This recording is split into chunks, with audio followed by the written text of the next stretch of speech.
दोस्तों, अगर आप भी केएल राहुल को एक शानदार कप्तान मानते हैं तो हमारी इस वीडियो को लाइक जरूर कीजिएगा। दोस्तों, एक तरफ जहां लखनऊ के नवाब थे तो वहीं दूसरी तरफ राजस्थान के रजवाड़े, और इस बेहद ही सांस रोक देने वाले मुकाबले में लखनऊ के कैप्टन राहुल ने पहले राजस्थान को बल्लेबाजी करने के लिए आमंत्रित किया और अपने कप्तान के फैसले को सही साबित करते हुए आवेश खान ने जिस तरीके से जॉश बटलर जैसे बल्लेबाज का मिडिल स्टंप उखाड़ा है वो वाकई में काबिले तारीफ है। और ये सारी चीजें आपको हम बताएंगे इस मुकाबले की पूरी हाइलाइट्स के साथ ही। लेकिन उसके पहले आपको क्या लगता है कि केएल राहुल और ऋषभ पंत में कौन है बेहतरीन कप्तान? इस बात का जवाब हमें नीचे कमेंट सेक्शन में जरूर दीजिएगा। दोस्तों, मुंबई के खूबसूरत वानखेड़े मैदान पर एक तरफ जहां आत्मविश्वास से लबरेज लखनऊ की टीम अंक तालिका में पहले नंबर की लड़ाई के लिए उतरी तो वहीं दूसरी तरफ संजू सैमसन की टीम अपने खोए हुए लय को वापस पाने के लिए सुपर जायंट से पंगा ले रही है। वहीं लखनऊ के कैप्टन केएल राहुल ने टॉस जीतकर इस बेहद ही हाई वोल्टेज मुकाबले में राजस्थान को पहले बल्लेबाजी करने के लिए आमंत्रित किया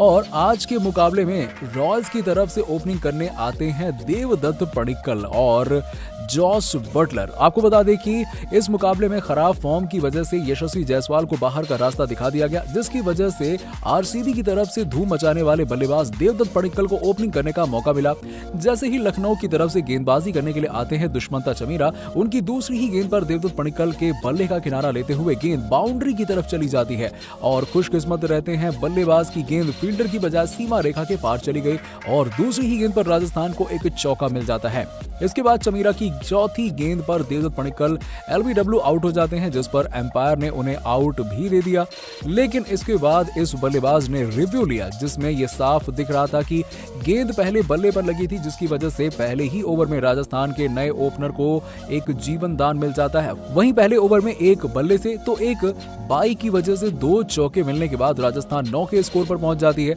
अब बारी थी जॉश बटलर की। आपको बता दें कि दूसरा ओवर लेकर आए जेसन होल्डर ने अपनी पहली 4 गेंदों पर बटलर जैसे बल्लेबाज को एक भी रन बनाने का मौका नहीं दिया, लेकिन होल्डर बटलर को कब तक खामोश रख पाते। जी हां, इसके बाद जॉर्ज द बॉश ने अपना रौद्र रूप दिखाते हुए जेसन की 5वीं गेंद पर एक शानदार छक्का लगाते हुए उन्हें यह बता दिया कि आखिर क्यों उनके सिर पर ऑरेंज कैप विराजमान है। इसके बाद उन्होंने ये बेहतरीन चौका लगाते हुए राजस्थान को 2 ओवरों के बाद ही 19 रनों के पार पहुंचा दिया। इसके बाद कप्तान केएल राहुल ने तीसरा ओवर डालने के लिए गेंद एक बार फिर से दुष्मंता चमीरा के हाथों में दे दी और उनकी पहली ही गेंद पर देवदत्त पडिक्कल एक बेहतरीन चौका लगाते हुए अपनी बेहतरीन फॉर्म का परिचय दिया। इसके बाद दुष्मंता चमीरा ने शानदार वापसी जरूर की, लेकिन इस ओवर में भी 8 रन बनाते हुए राजस्थान 3 ओवरों के बाद ही 27 रन के पार पहुंच गई। और जब खतरनाक लय हासिल कर चुके राजस्थान के दोनों ओपनर बल्लेबाजों को पवेलियन की राह दिखाने की बारी आई, तब कप्तान केएल राहुल ने अपने सबसे भरोसेमंद गेंदबाज रवि बिश्नोई के हाथों में गेंद थमाई।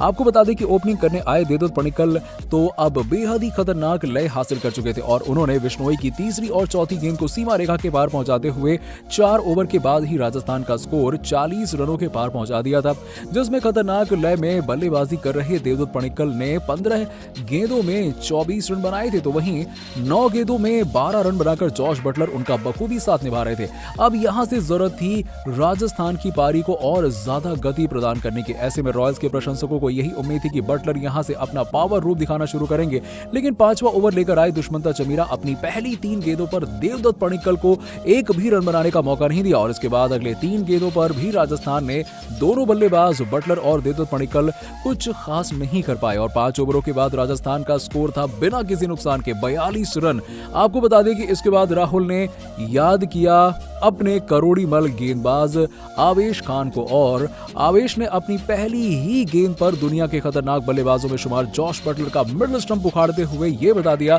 कि भले ही बटलर दुनिया के खतरनाक बल्लेबाजों में से एक होंगे, लेकिन आवेश भी किसी से कम नहीं है। और पहले पावर प्ले में बटलर जैसे बल्लेबाज को आउट करके लखनऊ ने शानदार शुरुआत कर ली है। तो दोस्तों, जिस तरीके से यह मुकाबला अब तक चला है उसको देखते हुए तो ऐसा लग रहा है कि इस मुकाबले में ढेर सारा रोमांच देखने को मिलेगा। वैसे दोस्तों, आपको क्या लगता है कि आज इन दोनों ही टीमों में से कौन सी टीम जीत हासिल कर सकती है? इस बात का जवाब हमें नीचे कमेंट सेक्शन में जरूर दीजिएगा और ऐसी ही खबरों के लिए सब्सक्राइब कीजिए हमारे YouTube चैनल को। धन्यवाद।